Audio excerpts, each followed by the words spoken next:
बिस्मिल्लाहिर्रहमानिर्रहीम। अस्सलामुअलैकुम वरहमतुल्लाहि वबरकातुहू। जिस्म में खून की कमी की अलामात।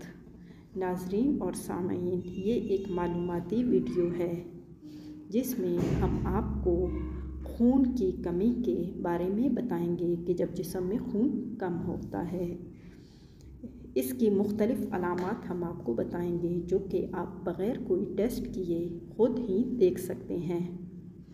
तो चलते हैं इसके अलामात की तरफ। खून की कमी के अलामात क्या हैं?